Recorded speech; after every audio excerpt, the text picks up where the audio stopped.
So today is about helping you build wisely. So Verl's gonna help us identify on what to focus on and what not to focus on.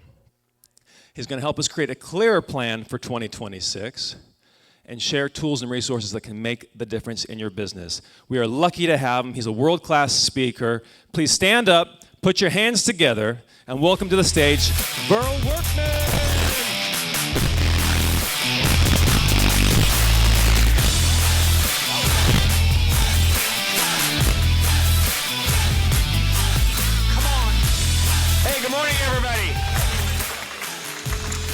Okay, so this is not my last gig of the year, and I'm still excited to be here. That's a lot of events this year, and congratulations on your success. So I flew in last night from Salt Lake City. I live in Salt Lake. Just a little bit about, how many of you were here last year? Just by hands. So a few of you? All right. I've lost a little weight since then, like 100 pounds, right? I know.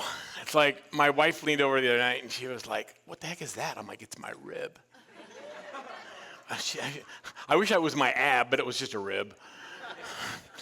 I haven't had ribs for 30 years. Anyway, Ozempic, my trizepatide. I take a shot and I started playing full contact pickleball. And those are my secrets to success.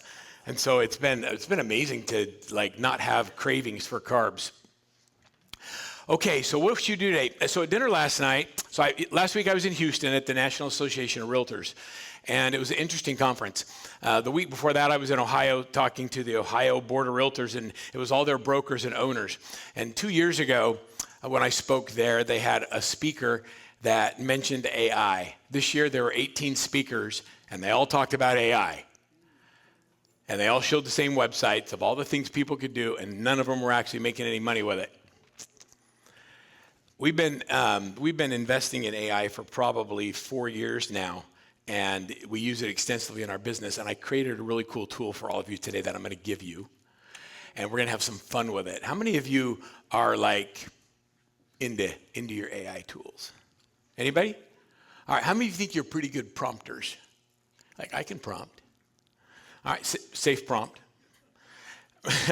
And so we're going to get into that. You know, AI, we ran a mastermind a couple weeks ago, and you had to do at least 20 million to be in the room, and we programmed an AI agent to interview all of these high performers. Many of them were over 100 million, and they went and they interviewed them. This is an actual AI agent that performed the interview, asked them what their superpower was, asked them what their challenges were, what they wanted to get out of the mastermind, asked them who their ideal client was, who's your avatar, who do you go after? And the agents would say, "Oh, I'm in luxury, or I do single family, or I do multifamily, or commercial, whatever." And then it all came back, and we put it into a little custom GPT. That GPT then figured out all the commonalities of all the challenges of all these high performers, came up with all the table topics for all of the discussions, decided who would be the best candidates for the hot seats in front of everybody. Oh yeah. And then put people that had big challenges and big superpowers that met those challenges at the same tables. Think about that.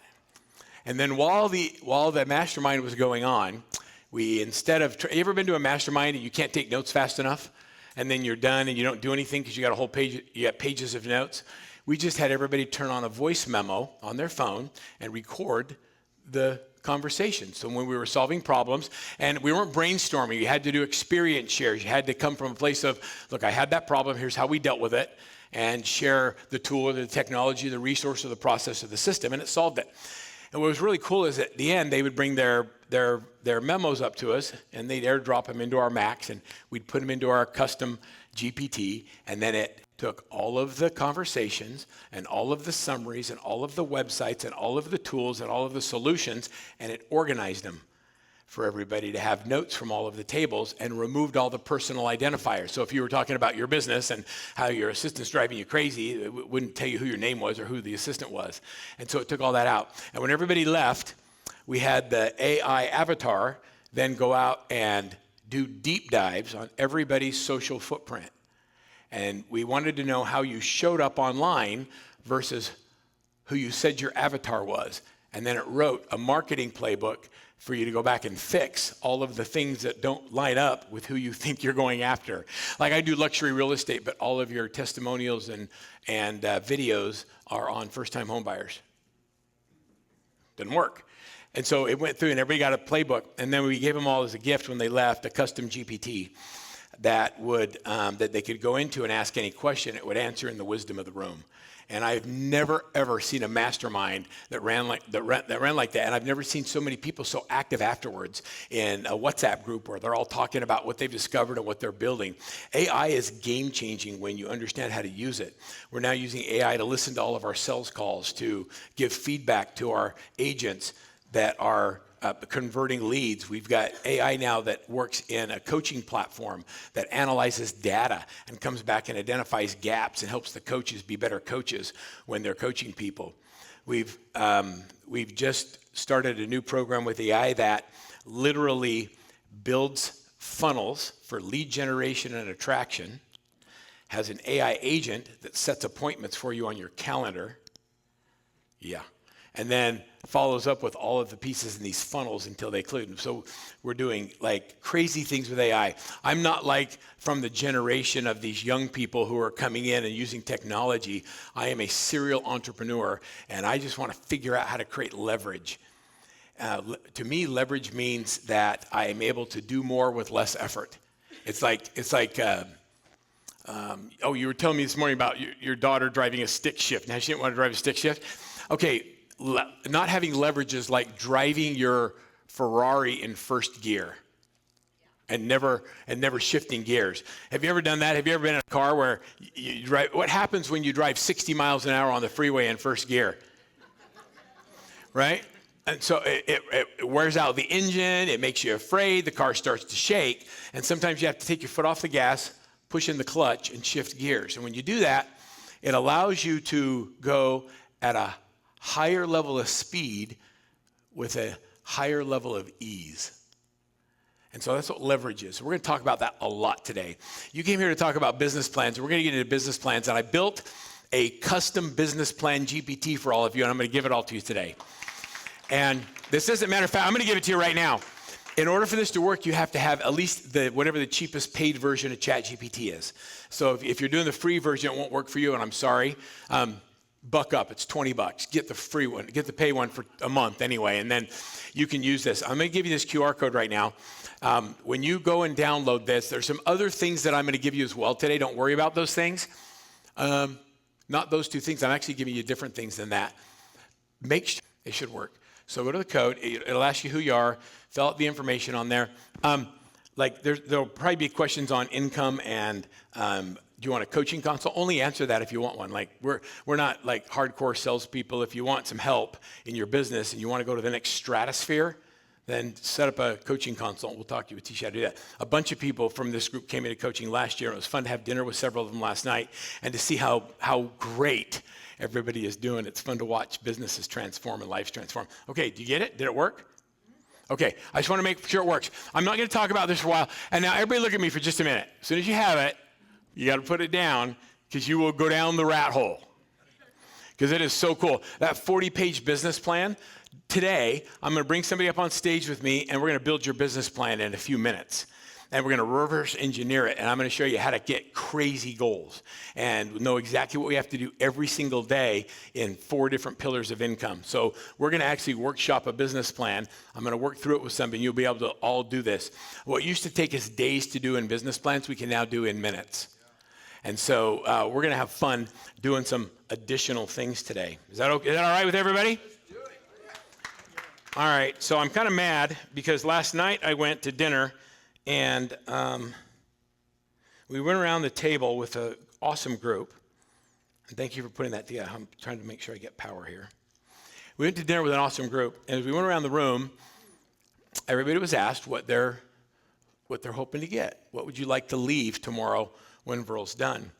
And as we went around the room, I discovered there were amazing people, and every one of them was at a different place in their lives, and they all had different levels of success, but they all had similar challenges. And I sleep well. Like I go really hard all day, and when my head hits a pillow, I am out. But at about 2:30 in the morning last night, I get a text from somebody in Canada, which is wild because it was like really early in the morning for them. And it woke me up and I couldn't go back to sleep thinking about our dinner table and how cool everybody was. And I decided that what I was going to do this morning was going to change. And so if you'll allow me to share with you what I feel like might have been some inspiration and maybe help you in a way that you hadn't planned on being helped today. There's going to be somebody here that is maybe just needed to hear this message. So I have a coaching company. I have about 80 coaches that work for me. We coach high-performing teams. That's all we do. And twice a year, I bring them into Salt Lake, and we do 3 days of really intense coaches training. And it's awesome. First of all, they're all amazing individuals, but these are the people that I pour into. My job used to be speaking and coaching. Now it's in business development and coach development. Those of you that are team leaders used to be in selling houses. Now you're in business development and people development. And so you're helping other people become successful. And the common theme that we get from all of our clients right now is the pressure and the uncertainty in the marketplace. Is anybody feeling that? And when I say pressure and uncertainty, I mean what worked a year ago isn't working today. What worked 2 years ago isn't working today. And it's frustrating. And we still have lifestyles and the pressure to be profitable and pay our bills. And then we see all these consumers that they explain what their needs are, and you know they need or want to move, but they are in indecision and they can't move forward. They feel stuck. And when people feel stuck or they feel pressure, it causes them to not move forward. And I want to talk about that a little bit today. I'm going to come back to a couple of these slides. I'm going to get into the pressure to joy cycle. And I'm going to talk about how do we navigate the pressure that we feel and still have joy in our lives.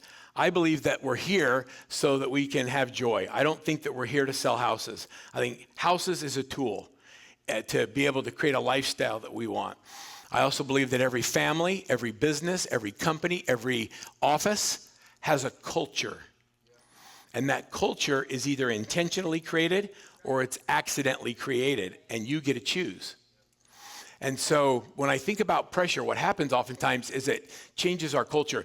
So when you look at my pressure to joy cycle, I just totally made this up. And I made this up when I thought about all of the times in my life when I was about to quit, or that when I failed miserably. And I've had lots of fail. I'm a serial entrepreneur. I told my wife when we got married, I'm psychologically unemployable. And so we're always gonna start businesses, and we'll probably fail a few times and make lots of money. We'll probably lose it on start. As long as you're okay with that, let's go. And she totally said, okay. And I said, I'll keep going for it as long as you're okay. I think it was last year she said, can you maybe not lose everything this time? But every time we feel this pressure, I look back at that, and that's where the greatest innovation has happened. And so I want to talk about navigating this pressure to joy cycle. When you think about diamonds, diamonds are created how? Under what kind of pressure over what period of time? Extreme pressure, long period of time, unless they're lab diamonds, and then it's shorter period of time, but it's extreme pressure. And that pressure doesn't destroy the coal, it makes something that's actually beautiful. And so how do we go from each phase of this pressure cycle? I'm going to say that without pressure, if we don't have the pressure that we're feeling, there's no movement. It's the catalyst for change.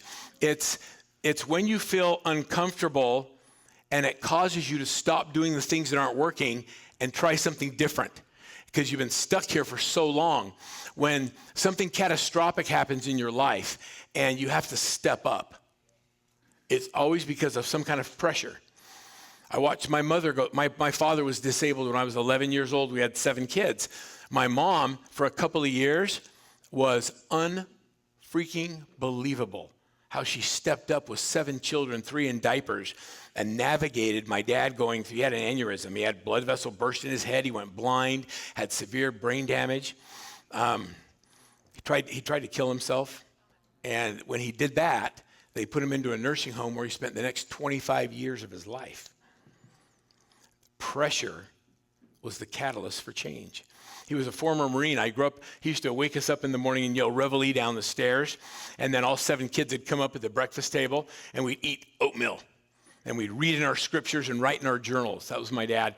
He taught us how to make our bed so when he flip a quarter, it bounced. And if it didn't bounce, he'd tear it up and make us do it again. He used to say, the man who spareth the rod hateth the child, which gave him an excuse to hit us. It's not in a funny way. But so that was how I grew up till I was 11. Strict, fierce, and then all of a sudden, no supervision. It was awesome. We got farmed out to different people's houses. I lived in 5 or 6 different houses as a kid growing up. I learned every family was whack, just like mine was. Everybody was cool, and I was grateful they took us in. But I was raised by the neighborhood, and so were my 6 brothers and sisters as we lived in different people's houses. And we all have different personalities, and we all have different experiences. Pressure was the catalyst for change. It was discomfort. It often feels negative. When you're in pressure, it almost feels like overwhelming. But when you understand what it is, pressure that we feel right now is actually a gift. And I don't know if you can take it this way, but it's a gift. It's a call that you get to change. You don't have to do it the way you've always done it. It's a call to action. We get to do something different. And it invites us to grow, because without it, there's no growth.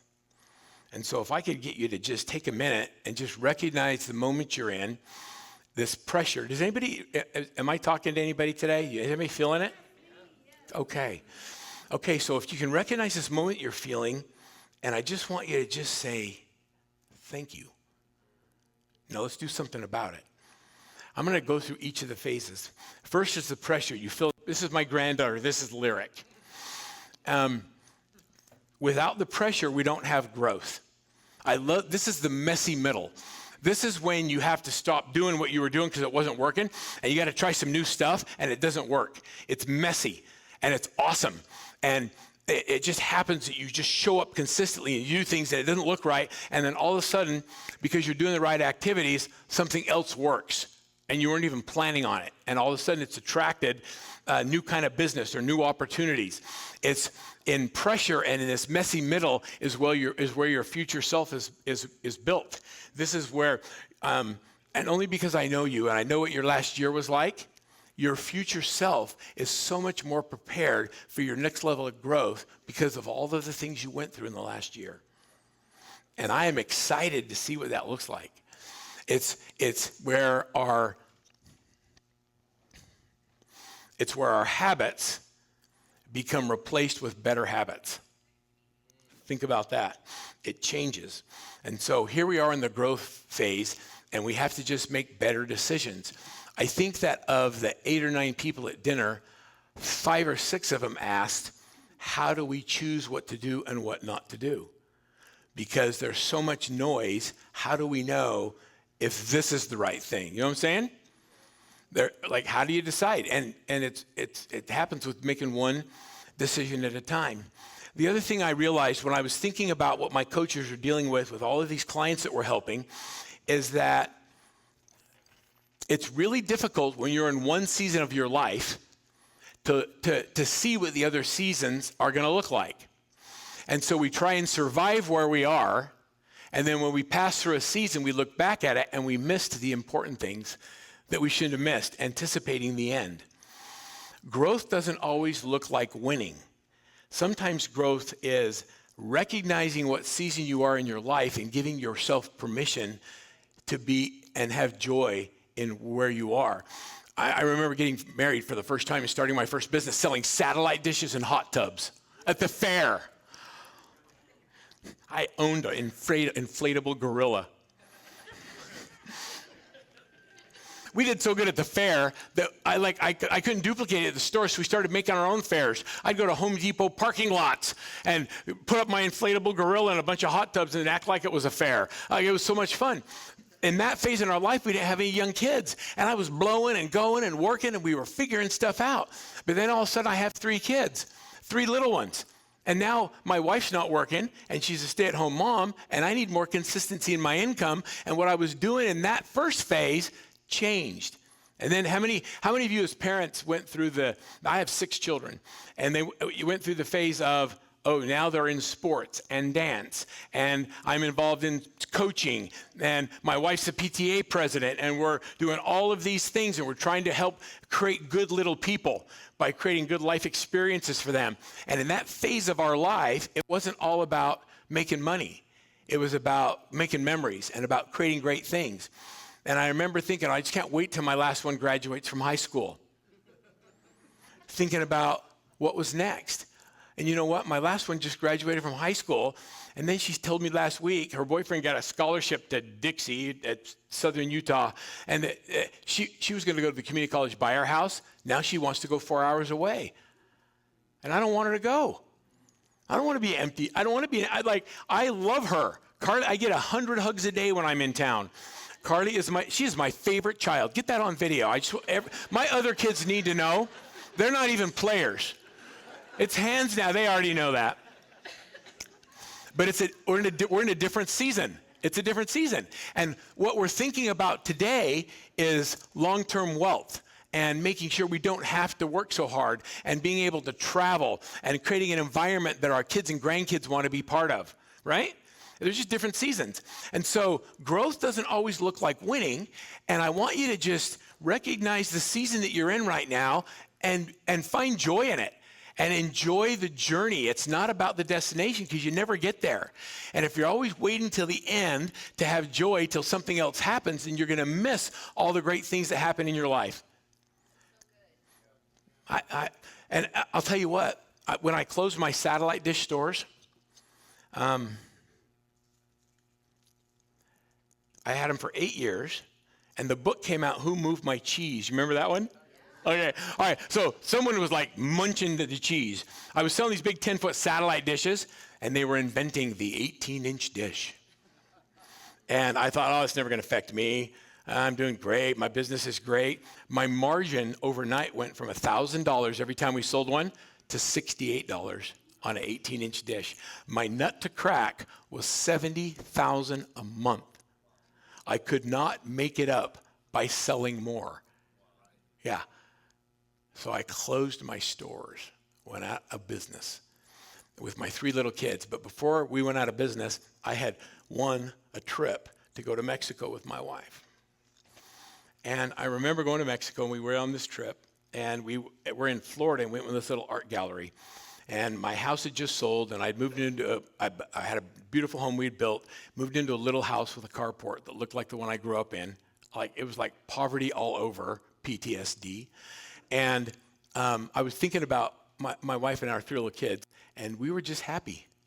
And there was this artist. I need to take a picture of this art. It hangs in my foyer when you walk in my house right now, of these 3 kids with these big smile on their faces, with these big feet. And the artist's name was Mackenzie Thorpe, and I couldn't afford it. And I saw it later in New York, and I bought the numbered lithograph, and it hangs in my entry. Because in that moment in our life when we had nothing, I thought about my 3 kids, and we were happy. There was joy. And I have that every day. I walk in my house, and I see that in that moment in life, the joy that was there, even though the pressure was immense. That's when I became a realtor. That's not me right there. No, but that's the artist. Mackenzie Thorpe, that's the artist, yeah. So he has big pictures and big feet. Okay, so growth doesn't always look like winning. And after your growth phase is when clarity happens.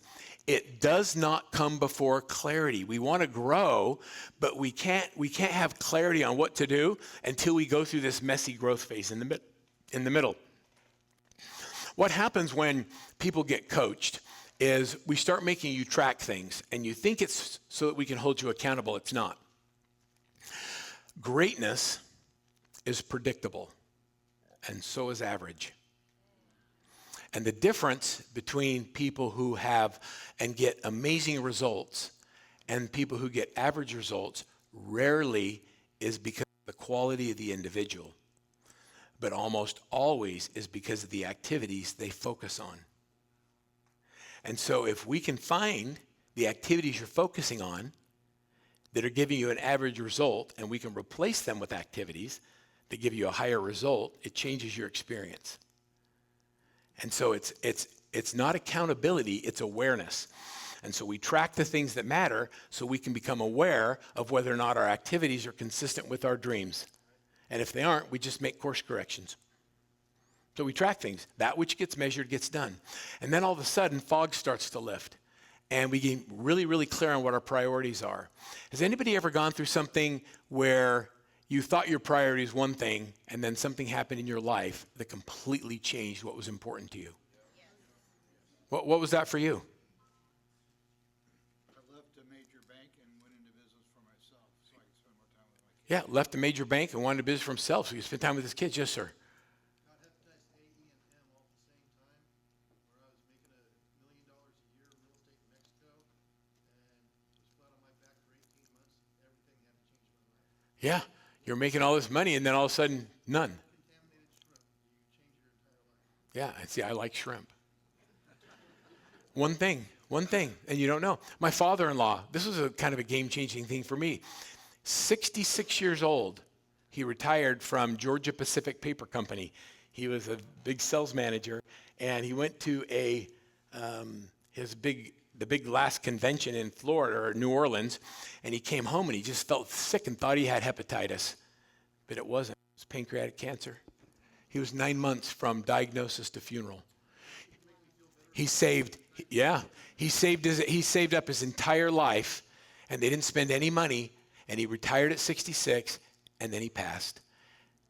And I thought, I am going to spend all my money, and I am going to have experiences with my kids, and I'm going to have a joy in the journey. I'm not going to wait till the end, because you don't know. Like those big catastrophic events changes. Your priorities, all of a sudden, they get really sharp because you become clear on what's important. And all of a sudden, because now we know where we're going, our actions are consistent with our goals because they have clarity.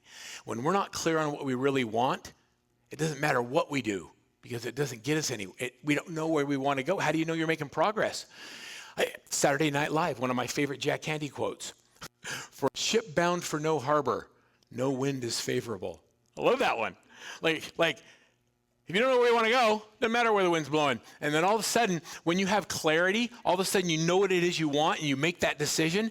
How many of you have that energy come back? And it's like, this is what it is. Like all of a sudden new energy comes in. And it's like you see yourself in that place and you see that your stacked wins are starting to happen. And now all of a sudden you realize this is what I wanted and there's no more guessing. That is the clarity phase. And then all of a sudden when you're in clarity and you start doing the right things and you're stacking wins up after another, that's when a breakthrough happens. Breakthroughs happen when we go from one place to an entirely different stratosphere that up until this moment you never believed was possible.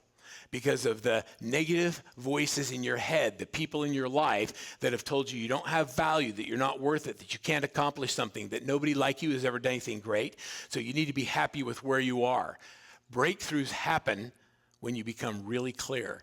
And then you start achieving things that you never thought were humanly possible. And then all of a sudden your momentum shifts and your successes start to compound in multiple different ways. And your actions are now aligned with your vision as you see way beyond what's happening today. And now you're planning for the future. Your confidence comes back because of just stacked win after stacked win after stacked win. Breakthroughs are built from relentless focus and stacked wins. The biggest problem I see in real estate is that we celebrate GCI. And so that means, and now I'm just going to say, I'm going to ask a question. I want you to answer this honestly. How many in this room sell more than 100 houses a year? A couple of you? More than, how about 50? Okay. 30. We're getting some numbers here. Okay, so I want you to think about this. There's 365 days in a year. And if we only celebrate GCI on 30 closings, that means 330 days a year we are losers. And we're only celebrating wins on the days that we have a closing. And you wonder why we're feeling tired, overwhelmed, depressed, and frustrated. And it's because we don't celebrate the right things. We celebrate the thing. I want you to celebrate the activities that create the closings, not the closings. Like if all you did today is figure out the one thing that you had to focus on that would move the needle the most for you from an income perspective, and all you did is that one thing, and every day you just did it, and you went home a winner every night because you did that one thing, wouldn't that feel better? By the end of today, you'll all have that clarity of what that one thing is that you need to focus on. You cool with this? Yeah. All right. This is why I wasn't sleeping last night. Do you understand where my head was? Like I'm feeling it, and I've been through it, and I know where we are as a business. And there's this tremendous amount of pressure. And if I could leave you with anything today, it would be that it is awesome. And the pressure that you feel right now is what's going to create innovation and change, and it's going to develop new habits, and we are going to come out of this stronger and better than you ever have been in business. I believe that joy is sustained fulfillment, and it's a practice, and you can have it every day. It's not a reward. Joy is in the process. It's not the destination. You can be happy as we go through hard things. When I look at my childhood, I now look back and I think, oh, it was pretty rough. I grew up in poverty. I was on church welfare. The neighbors, if I played sports, it's because the neighbor dad, I was friends with his kid and he paid for me to get on a team. But I don't look back at my childhood, and when I was in it, I didn't feel like I was poor or I was in poverty. It's just what was. Looking back at it, I recognize it now, but I don't dwell on it. I celebrate it and say it's created who I am today. I mean, I am today who I am because of all of these life experiences that taught me that if I wanted anything, I had to go work for it. No one's going to give it to me. I had a scoutmaster who took me under his wing and said, I'm not going to let the world screw you up, kid. And he made sure that I went on all the scout hikes, and then that I learned the values of a scout. Do you have any Boy Scouts in the room? I'm an Eagle Scout. You understand when they teach the scouts to be trustworthy, loyal, helpful, friendly, courteous, kind, obedient, cheerful, thrifty, brave, clean, and reverent. Those are good values. And to be prepared. Like those things I learned as a kid. And I also learned that adults don't always keep their promises. And the ones who do are your greatest mentors. Isn't that interesting? Life is good no matter where you are. So why is it, when I think about my grandkids, I've got 11 of them now, and they all live within 5 miles, and they're at my house every Sunday for dinner. That's wealth. And I sit down, and they're all playing, and they're making a mess, and it's out of control. If you come to the Workman's on a Sunday, you are welcome to join us for Sunday dinner. And my kids like to say that it's birth control. That's my little granddaughter. That's Eleanor. My daughter married a kid whose family's from Tonga. And so they're Polynesian. They're like these beautiful Hawaiian princesses. And this is Eleanor, and she is the happiest thing you've ever seen. And she's learning how to do the Polynesian dance where they do like with such grace. It's so pretty to watch. Why is it that joy comes so naturally to a child, but we have such a hard time finding it? We struggle so hard to find it. Like we really, really struggle. We think sometimes that the deal is the transaction, but when you really think about what's valuable in your business and what you do, it's the transformation you see in people. It's that they get their first home. Like joy comes in the transformation, not the deal. I don't get joy in the paycheck. I get joy giving the keys to the family that didn't think they could qualify for a house.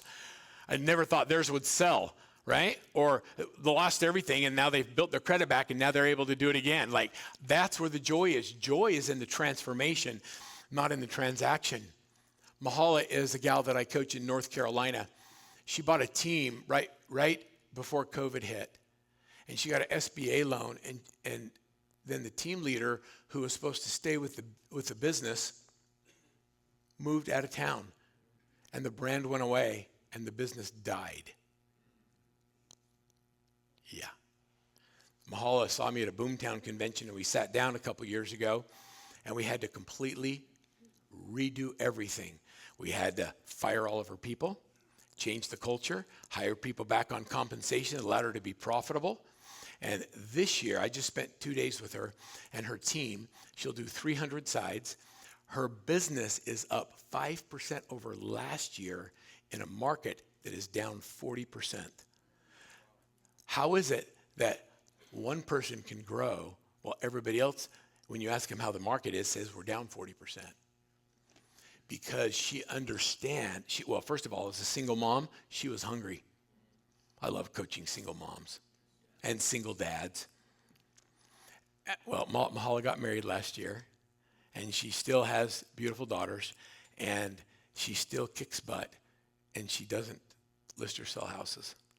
She went from being the most important person in her team to now she's in business development and people development.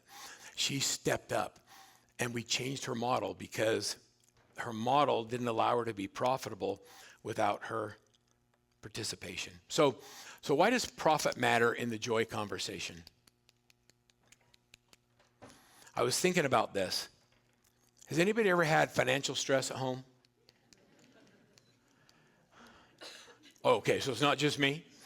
All right, everybody laughs at that. But when you have financial stress, you can love each other, but it still puts pressure in the relationship, and it makes it really hard.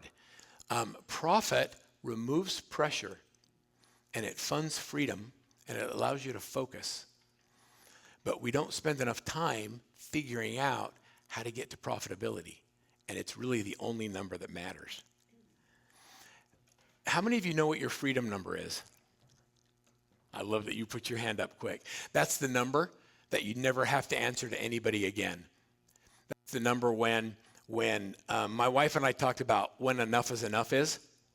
Have you ever had that conversation? It's a fun brainstorm. Like, we were driving home, this is like years ago, from Idaho. We don't have a lottery in Utah, but in Idaho they do. So all the Mormons go to Idaho to buy their lottery tickets. So we're driving through Idaho, and I stopped and bought a lottery ticket, and it was like $1 million. And I'm like, what if we won $1 million?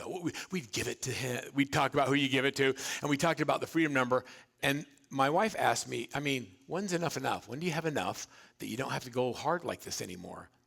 And we determined for us that it was when all of our children's colleges, missions, and weddings were funded, our retirement was fully funded, and we could make any decision we wanted to because it was the right thing to do or not the right thing to do, and money wasn't part of the conversation. Should we do this? We don't have enough money. I don't ever want to say that. Have you ever had a child or somebody that has a problem that you could solve if you had more resources? I didn't want to be in that position. So that was our freedom number. And so we did the math and we figured it out. And when you get clear on what it is you want, you work differently. What's your freedom number? Why don't you think about that? Like, really think it through. What is your freedom number? Because it changes the way you work. It changes the joy you have in your journey. Because, I don't even want to say it. It's on video. I don't really even love real estate that much. But it funds my joy. I love boating, and my boat runs on gas. And real estate transactions put gas in the boat. I love my grandkids, and I create experiences with them, but they're expensive. And real estate funds my joy. I don't have to love real estate. I just have to be really good at it so that I can play harder. Are you okay with that concept? I don't know. Maybe I'm just off the rails today. Profit creates peace, and peace makes space for presence. And presence is where our joy lives. It's when you really are here. It's when you're present.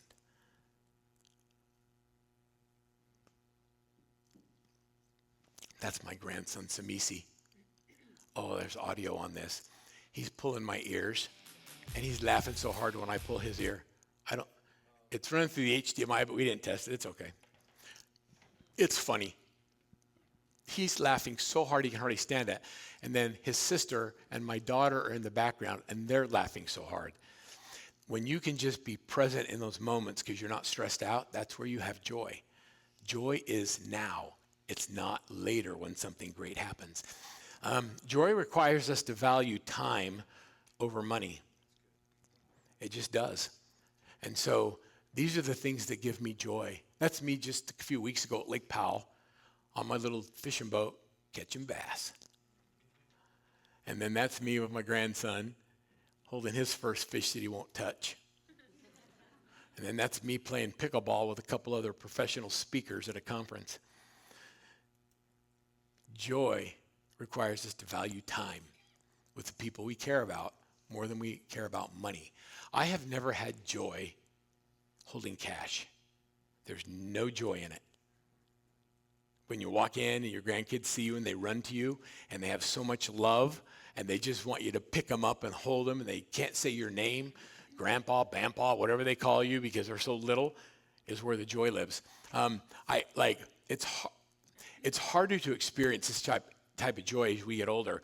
This is my grandson Tay, and that's his little brother Zane. Zane is like a walking cartoon character, and they're just funny kids. During COVID, I'm one of those crazy nut people who put a pool in my backyard. We took out the whole soccer field because my kids all played soccer, and I put a big pool in because I thought I wanted to have a place where my grandkids would want to hang out. Well, guess what? It worked, and they're there all the time now. This is Tay going head first down the slide. Look at how happy he is. Like, when's the last time you felt like that? Anybody else want this? This is why we do business plans. It's not the money. It's I want to feel like I want to get up and I want to have that silly, stupid giggle because I'm doing something that is just fun and it's joy. And if you're missing that, I've been in that place too where I haven't had it. And you wake up and you wonder what's missing. It's joy. It's that there's not joy in the journey and we have to actually get focused on getting it back. Why does it come so, oh yeah, same slides, duplicated twice at 2 a.m. That's funny. Okay. So what are the things that steal our joy? Let's talk about that for just a minute. What are the joy thieves? What are the things that steal our joy? So I took up fishing a few years ago. Now, when I say I took up fishing, it's a good thing I don't drink because I would be all in. I would be a serious drinker. Like everything I do, I am over the top. When I get into boating, I'm into boating. If I start playing pickleball, I find the number one player and I hire her as my coach. And then my wife sends me to pickleball camp in San Diego for Christmas last year. You know why? Because I don't want to be average. I am all in on everything. Like, let's have some kids. Yeah, let's have sex. So I get into fishing and okay, if I buy another boat, it'll be my divorce boat. So now I have to have stuff shipped to my office because I get all my lures and stuff. So many of them that my wife's like, I can buy handbags the rest of my life and never catch up to your boat addiction. So whenever she's at a store getting a handbag, I'm like, it's not even leather. She's like, you still have a boat? I got nothing. But I buy these lures. These lures are beautiful. Aren't those pretty? Do you know how much money and how much effort and how much R&D goes into making a fishing lure? I ChatGPT'd it. The effort and cost that goes into making a lure is between $50,000 and $200,000 to make that. They test it, they put it in the water, they give it to their pros, the pros give feedback, they ask to change different things in different environments so that when you go bass fishing, you can throw it out there for the single purpose of doing what? Oh, not just catching the fish, ripping its guts out, filleting it, and putting it on the grill. It is designed to destroy the fish, to fake the fish into thinking it's something beneficial and nutritional so you can kill it.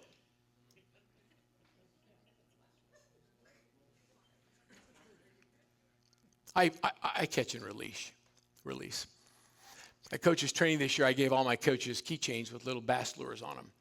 And I made them write down the shiny objects that they chase that take them away from their real goal, that'll actually be the thing that destroys them.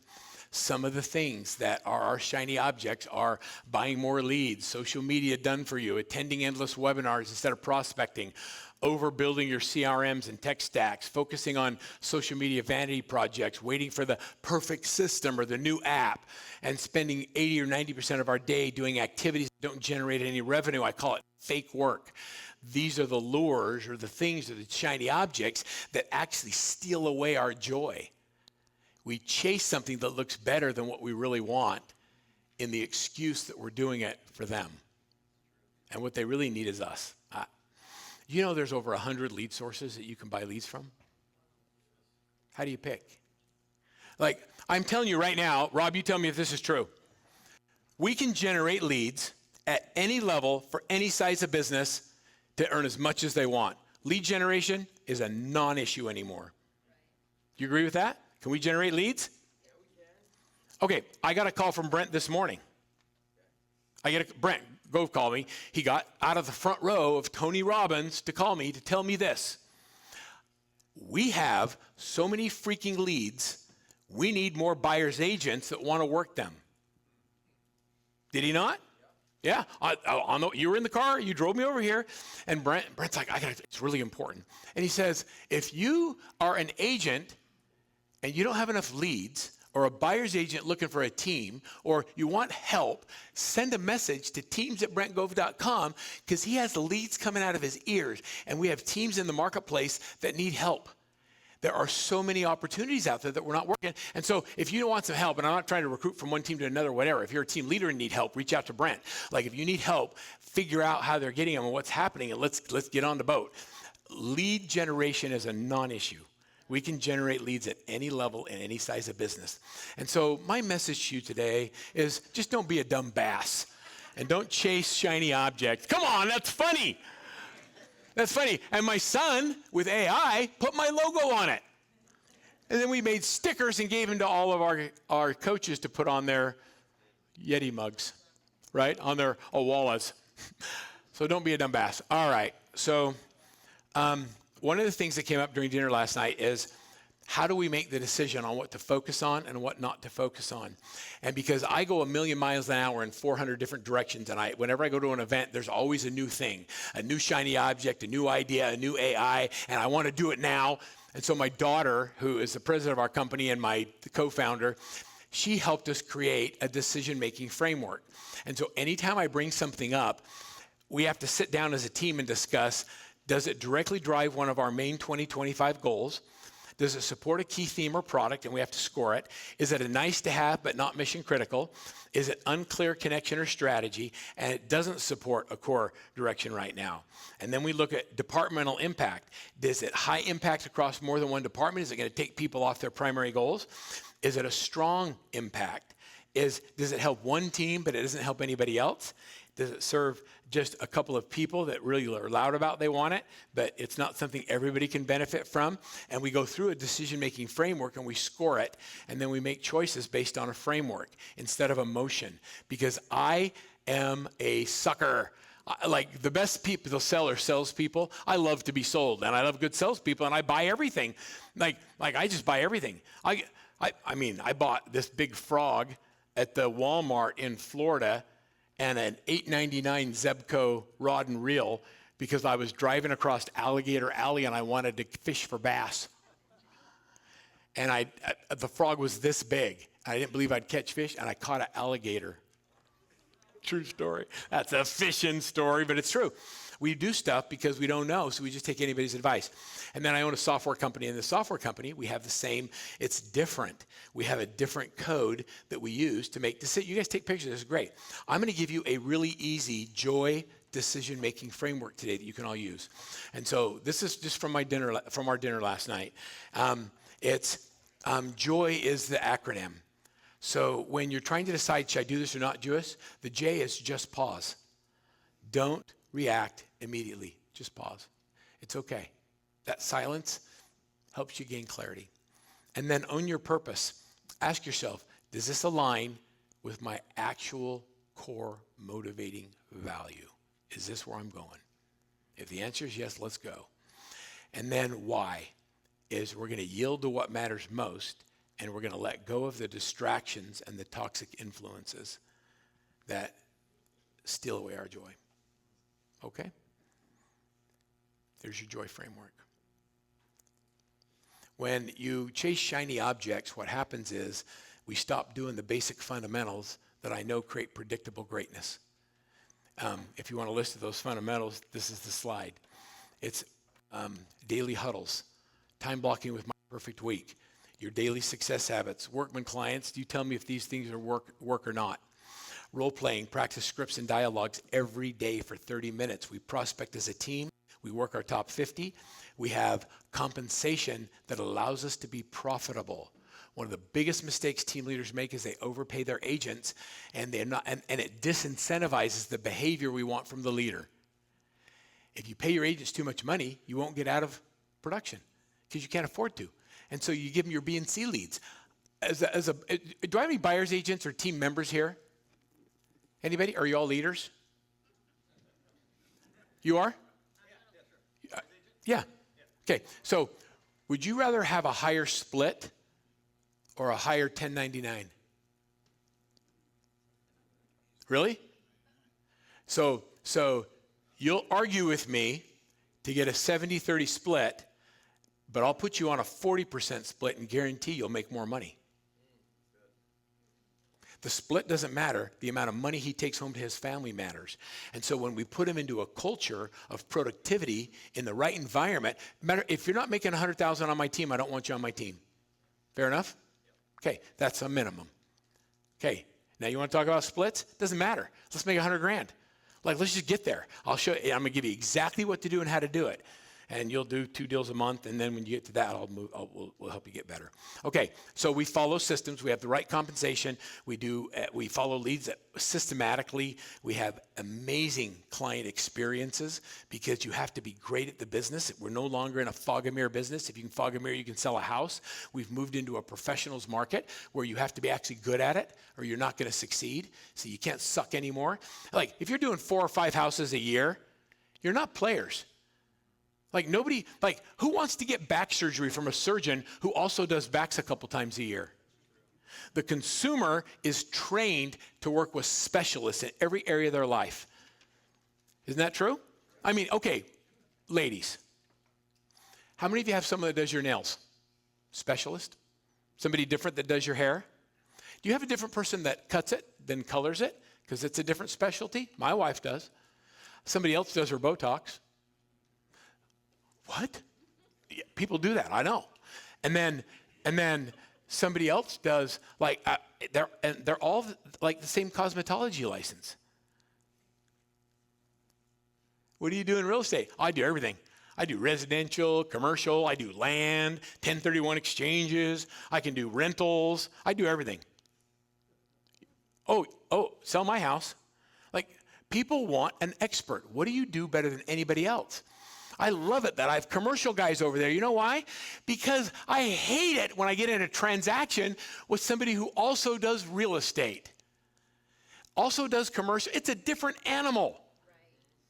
Have you ever tried to negotiate with someone who has no idea what they're doing in commercial real estate?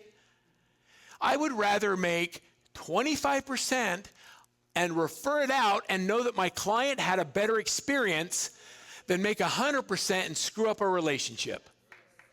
You agree with that? They didn't even pay me yet. All right, so let's talk about accountability for a minute. So who's responsible for your joy? But why is it when I ask you whether or not you have it, you have a list of excuses that you can't control that take it away from you? If my husband wasn't such an ass, I'd have joy. If my kids would just go to school, I'd have joy. Right? We have all, right? I mean, so we have to be responsible for our own choices. And our choices lead to success. Accountability is the responsibility to choose to have integrity with yourself. It's when you say you're going to do something, it doesn't matter if anybody else sees you do it because, right? And so accountability isn't something somebody does to you. It's a choice you make. Okay, anybody in here, when I think about accountability, it's so different today than it used to be for me. I used to think accountability was you're grounded. And so because you came home at 2 a.m., I'm taking your phone. You ever try to take a phone of a teenager? They act like you're ripping their arms out of their limb sockets, right? Oh, they start doing the flying whats. What? We're watching a movie. I've seen it all. And so you see all that stuff. And I used to think accountability was us enforcing rules. And we associate accountability with punishment. And so nobody wants to have a culture of accountability. And it is the number one dysfunction of a team, lack of accountability. The team leader doesn't want to babysit the team members, and the team members don't want to be told what to do because they don't understand what accountability is. I'm going to tell you that I believe accountability is love. And the reason that we have curfews for our kids is because we don't want them to be in difficult situations after midnight and having to make hard choices. We love them so much that we want to protect them until they're old enough and mature enough to make their own choices. Isn't that true? And so it's not that I'm mad at you and I don't trust you. It's that I care so much about you, I don't want you to be harmed. And I want to put my arms around them and love them. Accountability is the greatest form of love. And if you aren't willing to do a daily huddle and to hold your people accountable and to show up and practice scripts and dialogues, what you're saying is, I don't care about you enough. So I'm going to let you continue to do the things that are causing you to wallow in mediocrity and misery. Or we can create a culture where accountability is how we show up for each other. And it's love. It's not something we do. All right. Oh, yeah, we should do business plans. Okay, so, guys, everything I talked about is the preface for the goals that you're about to set in your business. And so everything I've talked about today has setting you up for the moment now where I want you to think about what your 2026 is going to look like. And it's going to mean something different because when you go to the very first page of the business plan, and I love it when I see people writing on it, the very first question on page 1 has nothing to do with your business. It says, what do I want my life to look like in 5 years from now? And then let's create a business that supports it. Now you understand why I asked that question? Because I don't want you to build a business that is your life. I want you to build a life and then create a business that supports that lifestyle. So I want everybody to just kind of, and I don't want you to set realistic goals. I freaking hate SMART goals. I think SMART goals are designed by sandbaggers that have jobs that don't want to be held accountable for doing anything great. Is anybody, specific, measurable, attainable, and realistic. Who do you know that's ever done anything freaking amazing by setting an attainable and realistic goal? Anyone? Nah. Let's set stupid goals. Let's set goals that are so big that we're uncomfortable saying them out loud. I want to go to Mars and colonize it. That guy's a whack. He has stupid goals. And when he fails in the billions. He makes so much money failing because he sets goals that are so outside of the world. I love Michael Phelps. Like, I want Michael Phelps abs. That's a stupid goal, right? He's a freak of nature. He set a goal when he was 11 years old to win an Olympic gold medal. You know, you're more likely to be struck by lightning twice than you are to win an Olympic gold medal. And then he set another one that says, I'm going to win 8 gold medals in one Olympics. And you know how many people on every sports and every news station said, son, you know what would have to happen in the world for you to win 8 gold medals? All of the events would have to coordinate with the other events. You would have to win all the other people in your relays would also have to swim their best races. All of these things, and you know what he did? Yeah. You're more likely to score 100 points a game in every game of an NBA season, including the playoffs, than you are to win 8 gold medals in the Olympics. You're more likely to score a hat trick in every final of the World Cup 4 times in a row. You did. Who said I did that? I love that guy. I want to hang out with that. Stupid goals are strategic, transformational, unrealistic, purpose-driven. And you can't get them by doing what you've done to get here. They have to be innovative. And then as soon as you get close to it, we're going to move them. They're dynamic. Because if you're always hitting your goals, you aren't setting them high enough. I want your goals to be so big that you never hit them. But when you fail, it's freaking awesome. I call it failing up. Anybody want to fail up with me? Like, let's go. Let's just do something great. Like, somebody give me your, like, who's got a goal for 2026? Anybody have an income goal they have that they I want to do better than last year, whatever? What's your goal? Give me a number. 500. Okay, 500 what? Oh, a month? Okay, well, why not a month? What would that look like? It's just a number, right? Are there people that make $500,000 a month? Are they better than you? No, they just focus on different activities. So what if? Okay, at the end of the year, when you don't make $500,000, not a month, just a year, what are you going to use for your excuses for failure? Why didn't you get there? Oh, you're going to do it? Yeah, it sounds like a smart goal to me. It's not high enough. I'm going to move your goal. Let's just do 2 million. Let me ask you a question. If your goal was 2 million, and at the end of the year, you got all of it or none of it, based on one activity that I get you to commit to do, and you do it every day for the rest of the year, and if you do this one thing, you'll get your 2 million. Is there any way you get to the end of the year and get zero? Or will you do it? It'll be honest and ethical. It's not weird stuff. He's like, I don't know. Okay, so any way you fail? Is there any way you take zero home to your family next year? So you're going to get 2 million or you get nothing? You work a little differently, wouldn't you? Okay, let's change the parameters for a minute. What if you had to do it in 6 months, but the life of one of your children depended on it? Any way you fail? No. Why you say that so easily?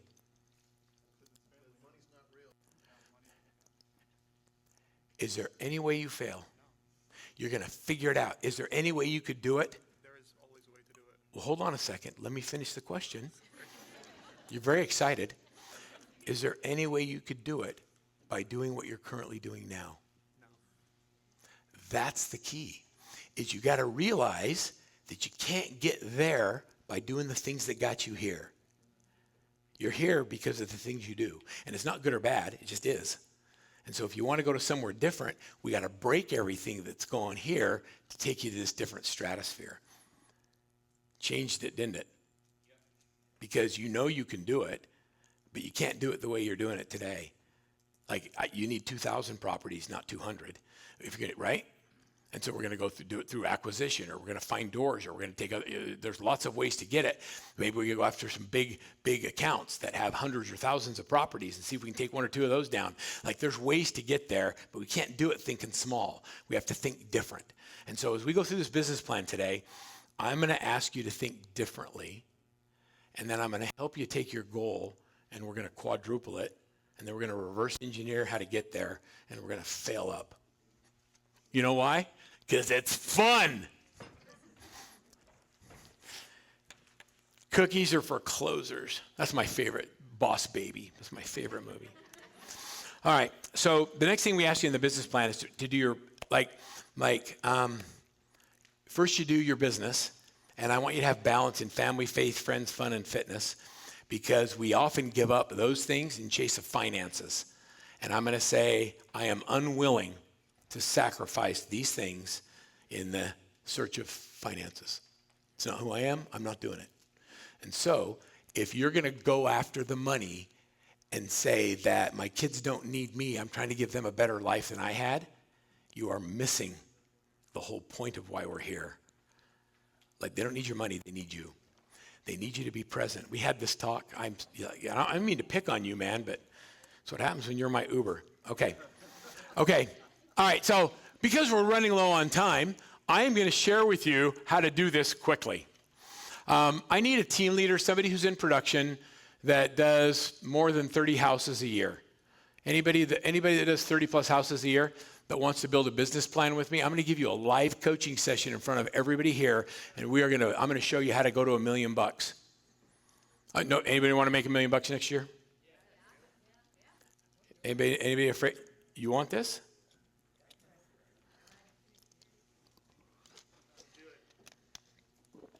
Okay, no. Who came here? I'm not gonna pick on you. Who is the gal that came up to me before we started and said, I have my business plan from last year, and where are you? Oh, that was you. No, where? Was it you? Did you bring it? Oh, good. It doesn't need to be. It will be in a minute. Tell me your name. Michelle. Everybody. Sorry, Michelle. Michelle, are you okay?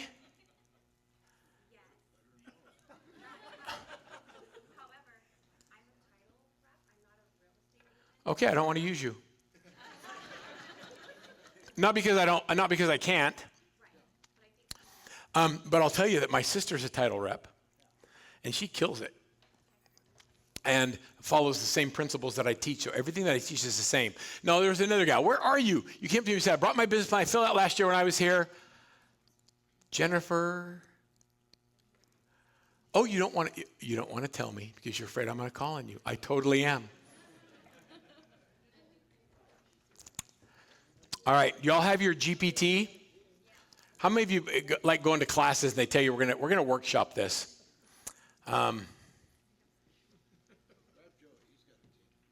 Where's Joey? Stop messing around. Let's go. Okay. All right. Okay. Joey, you're my guy. I mean, Joey's an Italian. I like the Italians. It's like, what are you doing? I don't know. You got to move. Like, they get away with stuff that we can't get away with because they talk with their hands. Am I wrong? Yes, it's true. I know. I'd like, get over it. Okay, so when you go into your GPT, now this is kind of hard. Let me see if I can blow this up a little bit so you can see it a little bit bigger. Okay, so I want to tell you what I did. So when I built this, I took 20 years of building business plans and doing live events, and then I took input from business plans, and then I put all of the workflows that we teach when we build business plans and how we reverse engineer and think about building a 7-figure plan and built it into a GPT. If you go to ChatGPT and do this, you won't get my answers. You're going to get answers, but they're not going to be this good because this is built on the wisdom of thousands of coaching hours and what we actually do for people. And so it says, okay, you're going to build a business plan. All you do is click on this. I'm ready to build my plan. And so it's going to come on. And it's going to actually say who it is in our relationship. It says, great, let's do this. I'm your master workman coach. Together, we're going to build your plan. And we're going to follow a couple things like the $1 Billion Playbook and the Stupid Goal Framework. I just got awarded a trademark on stupid goals. True story. I own it. I own stupid goals. Come on. You know why? Because my daughter submitted it. I didn't even know. I just made it up. All right, so the first step in every relationship is to understand who you are. So I'm going to ask you really quick questions, okay? So I'm going to say I'm Joey. Okay? I'm a team leader in what market? Sacramento, comma. How many people on your team? 207. How many people on your real estate team that, not your organization, just your real estate sales? Trying to get out of production. Okay. I got so many referrals this year that maybe I should get back. Okay. Do you need to make money? Do you want to make more money? Yeah, I do. Okay. Let's just focus on that for a minute. Okay. How many people in your real estate team, not your organization? Okay. Well, I have myself and a VA and a TC. You're a team.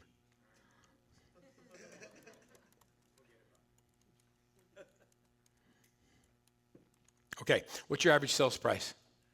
Let's say 600. So you just do crack houses? What? That's like the average sales price in Salt Lake. We're in California. Yeah. Okay. What's the average amount of money you make when you sell a house? What's your commission? How much commission? Not, don't give me a percentage. Just say I make 10 grand or 12 grand or whatever it is. I'd say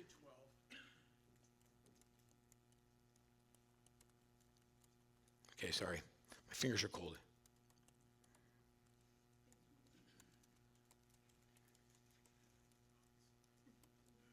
Okay. Now, really quick, what is your, how much money do you want to make?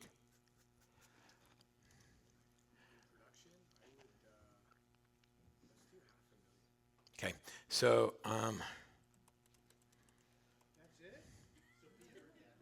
don't worry, I'll move him gently. In net profit with 35% expenses. Okay, I don't spell things right, doesn't matter. All right, let's see, what else do I need to know? So I'm just going to say, let's start there. And I'm going to ask it to please give me the number of units I need to sell to hit this. Okay, now it's going to calculate it really fast, but it's going to go through a bunch of other stuff as well. And there's some frameworks and some numbers and there's some things that are in here it's going to think through. And it says, great, man, we got to lock it in. You want to make it, we're going to use it using Workman math. Here's who your business is. Here's the formula. You make 35% is your overhead, so you net 65, so you got to hit gross sales commission of 769. You have to do 64 units at 12,000 each. So you need to close 65 transactions this year. It's going to reverse engineer it for us.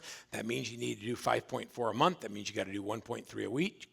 And here's some coaches' notes. It's absolutely doable in this marketplace with a VA and a TC if we build the right 4 pillars. And so we're going to do that next. Remember that the 65 becomes your actual goal, but each pillar we're going to build, I'm going to help you. We're going to identify 4 pillars of income. Now, the way that I teach 4 pillars of income is that you can't put all your eggs in one basket. You have to have 4 different ways of hitting your goal. But now listen to me carefully. Each one of the pillars, we're going to reverse engineer to hit 100% of your income goal.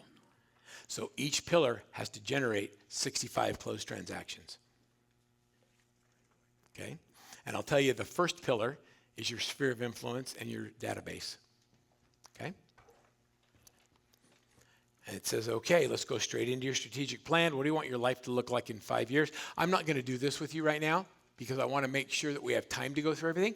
I'm just going to get right to the 4 pillars. You guys okay with that? Yes. And so I'm going to say first pillar is top 50 and SOI. Now, Joey, I'm sorry, I'm going to do this to you.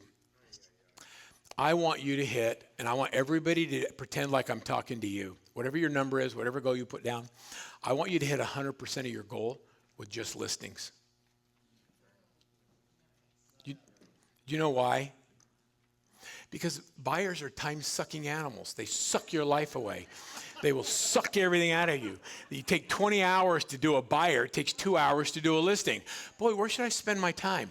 And you can even love buyers. I love them too. I just love other stuff more. Like bass fishing. Okay? And so top 50 and SOI is the first pillar. I want to hit 100% of my goal with just listings. What should my other 3 pillars be? Now, hey, it says, Joey, good choice. It says, I love how you're thinking. You're thinking like a true workman guy now, finally. Your top 50 listings only. Every pillar's got to be 100%. That means we need to do 60 listings a year. Let's do some math on that. Out of your top 50, we're going to do personal touches monthly. We're going to do a program called Goldmine Referrals. You're going to have a monthly call plan. We're going to do client events to target 60. And so here's why it works. Here's what the average turnover is. This is how many houses are in your geographic farm area. That's pillar number 2. Here's the cadence you're going to have to do to work it. I'm also going to have you go after FSBOs and expireds and daily prospecting. We're going to do a 45-minute daily prospecting block on FSBOs and expires. You okay with that? The speed to lead is 5 minutes, 10-day follow-up workflow. We're going to have mailers. We're going to door knock, and we're going to do video camera follow-up. To get after 65 listings, you need about 3 to 5 a month, typically. For mastery in this, you're going to get 36 to 60 listings out of just that one pillar. Pillar 4 is agent-to-agent referrals. That's people moving people here. Because the businesses or industry, you connect with the agents around the country. What a great organization to do that with, right?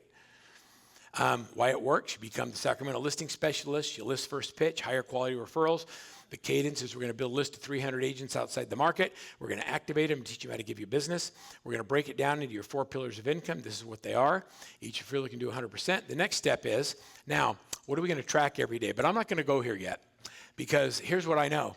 For every listing you generate, you should close 1.5 buy-side transactions. Every listing you get will generate between 6 and 8 leads a month. And every 25 leads we generate, we add a buyer's agent. I'm not saying we don't support the buyers. I'm just saying you don't get to work with them. So what does that structure look like? Would you like to know how many buyer's agents we should hire in this structure? Okay.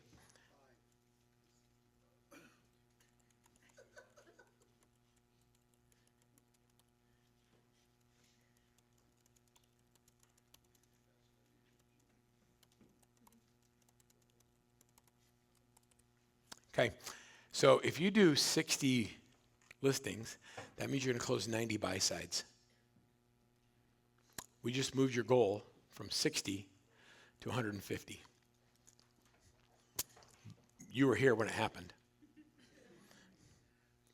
You want to hit 65, every buyer, it says, using the Workman Success Multiplier, this is how we think about it, every listing, it's 97.5 buy-side closings. We're going to round it up to 98. Thank you for doing that for me. The buyer capacity is we're going to hire buyer's agents that only do a minimum of 24. I don't want you on my team unless you do 2 deals a month. If you're full-time in real estate and you're not closing 2 deals a month, what in the crap do you do all day? Because you certainly aren't working. Even though your family thinks you are, if you're not selling 2 houses a month, what do you do all day, every day? Zig Ziglar calls that getting cooked in the squat, fixing to rise. I'm getting ready to do something great. Someone's getting ready to call me. I love Zig Ziglar. Okay, I'm going to put my buyer's agents on 40-60 splits for the first 2 deals they do in a month, 45-55 on deals 3 and 4, 50-50 on 5+. Let's build it. Okay, let's build this 40, 60, 45, 55, and 50-50.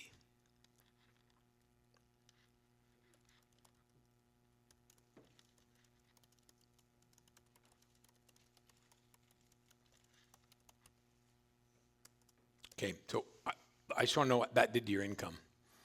And so if you made half of 90 transactions, it takes your 500,000 and it turns it into $1 million, probably $1.2 million. We're going to do 60% buy sides, 40% listings. It's exactly what we talked about. Oh, look at my math. Do you see that number? 1.27 net income. But all we did here while we built this plan is we figured out the one thing he needs to focus on. What is it? It's not even listings. It's conversations. And we're going to break that down. Okay? So now we've got the model. We've broken it down into everything. We know how many buyer agents we need. We've got it. We've got the multiplier. Here's a summary table of your income mix coming from the different places to get to 1.2 million. We've only got 3 pillars. We're going to have to do one more. And so it's coaching you here. And so now it can build you your pod model for staffing, how many buyer agents, the scenario, your weekly KPIs to do the listings that you need. So now I want to do, let's build a clear daily schedule to focus on each of the 4 pillars. Break it down to time blocks and specific activities as well as KPIs.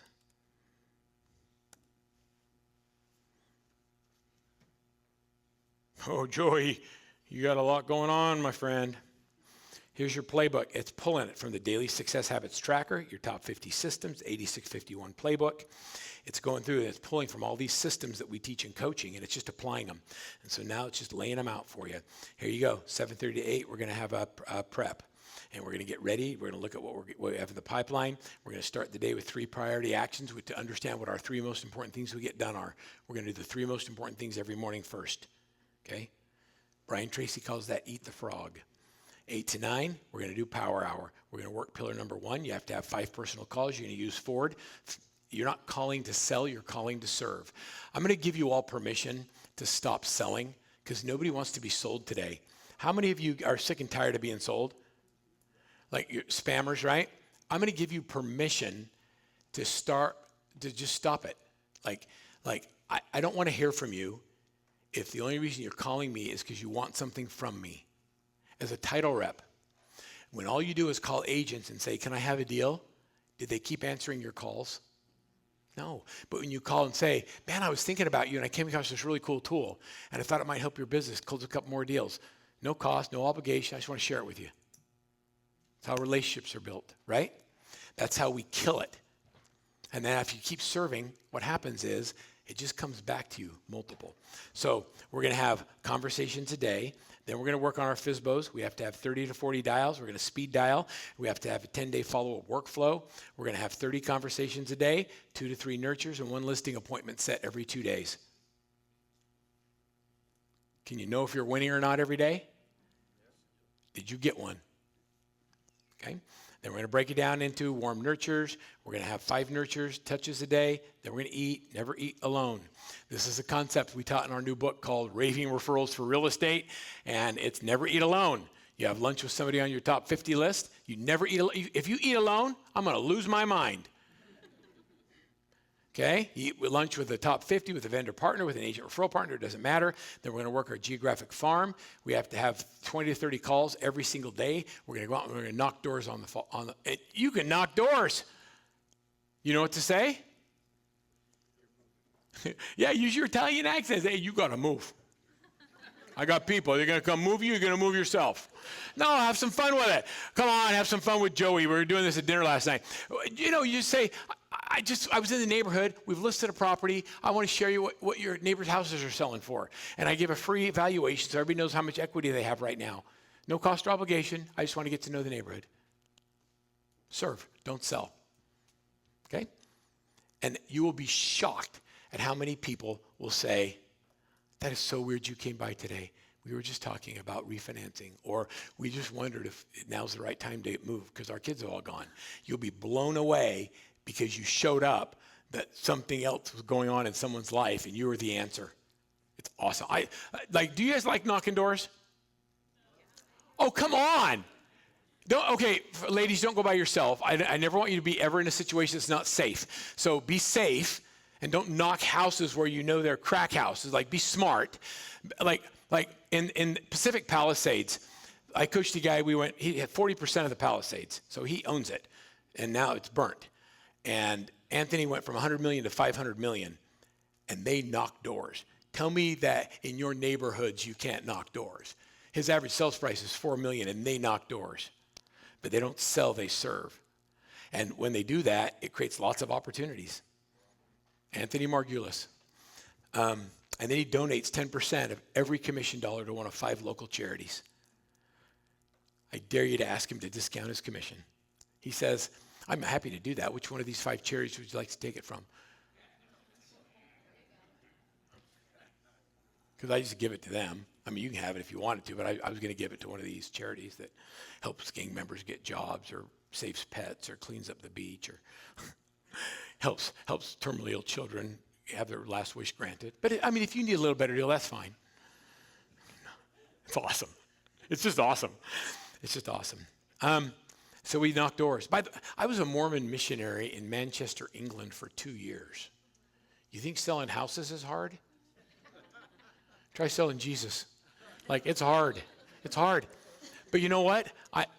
It's part of who I am. It's part of what created this beast that loves to get out there and do hard things. And I realized that people are cool. Most people are pretty cool. I met some really cool people. I met some people that were also crazy, crazy, crazy. I kid you not, wild.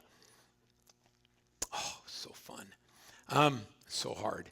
And then we've content build, and then we do agent referrals, and we've broken it down into daily activities, number of conversations, daily, the weekly target, the listing appointment set. All you need is every 2 days to set one. 3 a week, 4 a week.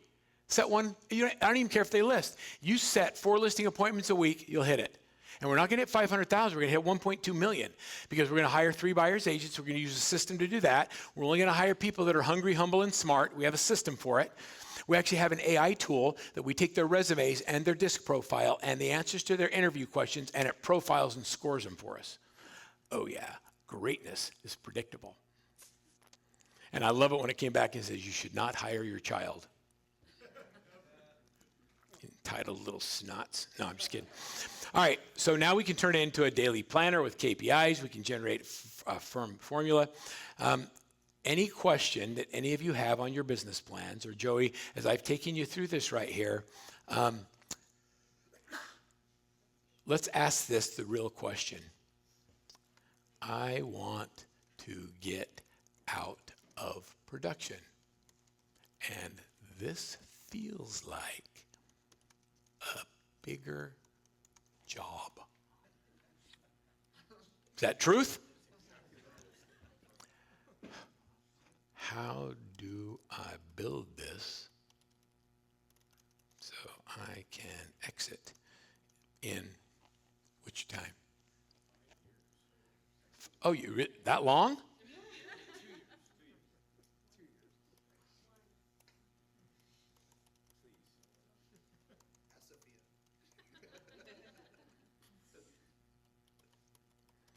Sophia likes me, huh? I mean, we run from 500,000 to 1 million in just a couple minutes, right? Right? It completely changes how you travel. Seriously. Okay, so now I want to build this so I can exit in 2 years and have the team not rely on my production. I hope this is a brilliant AI because I don't know what it's going to say. I know what I would say. Joey, great awareness. This is a very kind coach. And it says, you're feeling exactly what every scaling team leader hits. You're trying to run a team and not be the team. Anybody else resonate with that? Like if you stop working today, are you done? Exiting production in 24 months is 100% achievable if you restructure your business around pods and leverage instead of you. And it's exactly what everybody in the $1 billion playbook growth model teaches. That's our model.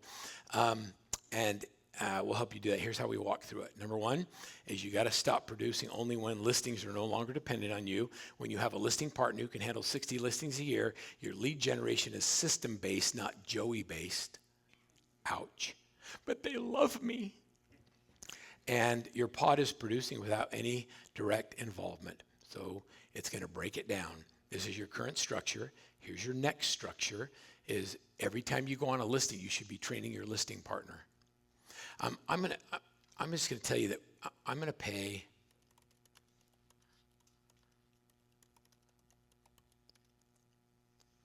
$30%. It's on the high side. I do 25 to 30%. I'm going to be aggressive. And I'm going to pay him 30% because I have all the expenses and it costs more to take a listing and carry the listing and market the listing as a buyer, so you can't pay him the same as a buyer. If I'm out of production with this model, what will my net income be? See, all along you thought you had to do it all. And all you have to do is teach it well. I know you can. So we're going to run a new set of net. Now, by the way, it gave us a bunch of other stuff that I didn't share with you. Anybody excited about playing with this in your own business plan? Okay. So here we go. Let's go. After paying our buyer's agent, doing everything, here's your company dollar from listings is $540. Then we have our buyer sides, it's $588. So instead of making 1.229, your company dollar now is 1.34 on your net margin. Your net profit is going to be $737 and you're out of production.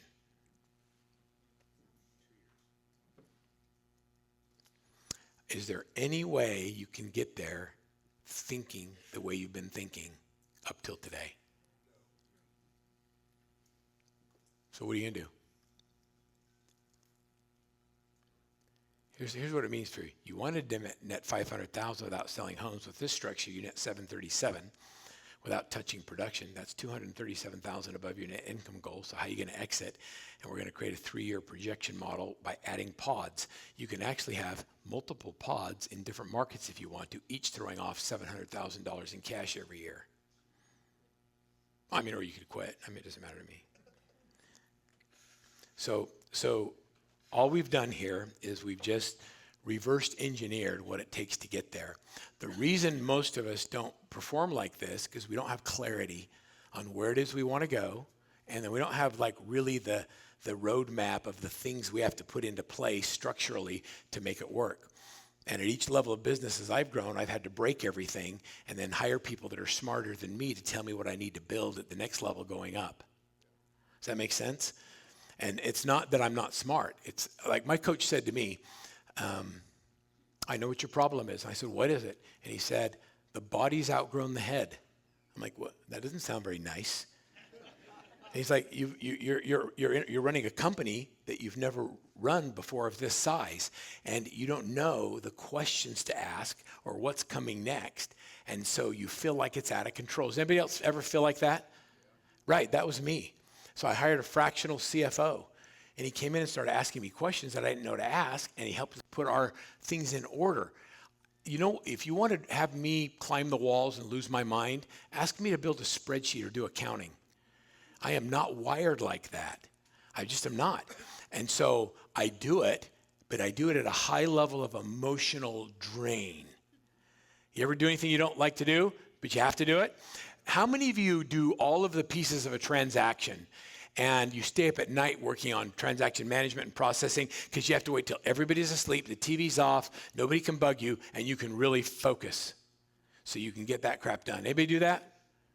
Just me? Am I the only DI in the room? Bull crap. And you actually have this belief that nobody can do it as good as you. And the reason you feel that way is because it takes so much emotional energy for you to do it and such focus because you're not wired that way. But when I found people that were wired that way, they love it. I had a gal work for me that said she was a freak in the spreadsheets. I thought, that's kind of funky. A freak in the spreadsheets. She loved it. I would say stuff, she would make spreadsheets on everything, and I had all these pie charts. I said, that's a great spreadsheet, man. Don't try and explain that to me. It makes my brain hurt to look at how you built the formula. Just show me the pie chart. Here's my net profit. Here's my gross profit. Here's what it was last month. I want to see the pie charts.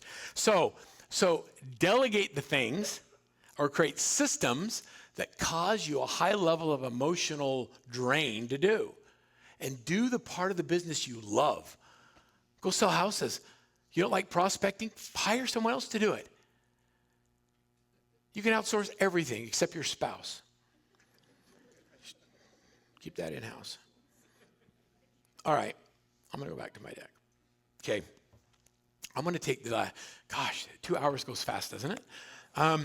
All right, let me take just a few minutes, and I just want to allow you to ask me anything. So let's just have ask the coach for a minute. What's going on in your business, life, question, problem, something you'd like to solve, and let's just have a conversation about it. How do I get that GPT? How do you get that GPT? Did you miss that slide? Throw my slides back up for me. Let me give this to you. Well, that was on the one you put your name and address. Yeah. If you filled that out, it sent you an email, and the GPT is, how many of you have the email? How many got the GPT? Okay, cool. All right, if you didn't get it, you can get it right here. And by the way, like as I go through all this stuff, people ask me all the time who we coach. And to come into coaching with Workman, to get a private one-on-one coach, you should probably be at about 150,000 gross income.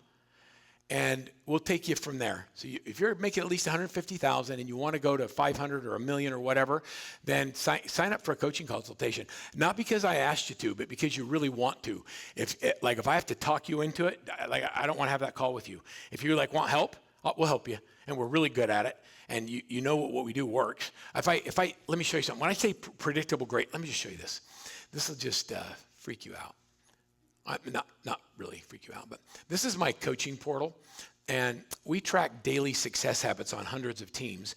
And I want you to look at, when I talk about predictable greatness, I want you to think about the calls, conversations, appointments set, appointments met, and everybody putting their numbers in. And we're doing 387,000 calls, 1.2 million daily success points.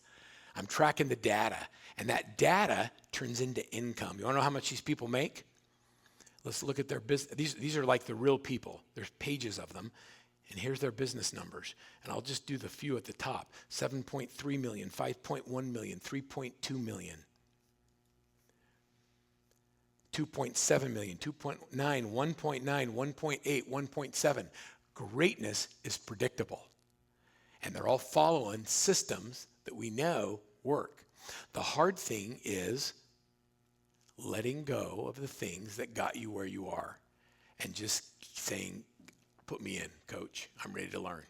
And if you're a puppy on the leash and you're pulling that little kid through and I don't have to put meat in front of your nose or motivate you or kick you along, I don't have energy for that. But if you want help, I'll help you. And the other thing before we wrap, so I appreciate you asking that question. When we have partners in the room that spend money to be here so that they can bring guys like me in and share with you, the only ask I have is throw them a bone, give them a deal. Like their boats run on gas too. Like we gotta put, like Royal Painters cover the whole market. Like let them paint a house for you. I have more than one person because not all my guy isn't always available. So throw them a bone and just say thank you by throwing them some business. That's my ask for everybody here. Can we thank them again for being partners and being here? Thank you. All right, and all the way to the back, somebody was raising their hand back there. Who had a question for me? Okay, all the way to the back, yep.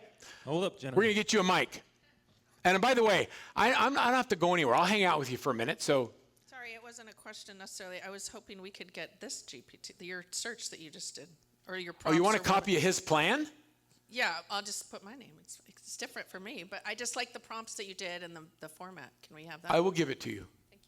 I'll save it and I'll make it in a Google Doc and I'll share it and then you can share it with everybody that's here. Cool? But you know what's even more fun? Okay, you'll notice on this prompt, if you have all your numbers by the way, when you look down here at this prompt at the bottom, I'll get it.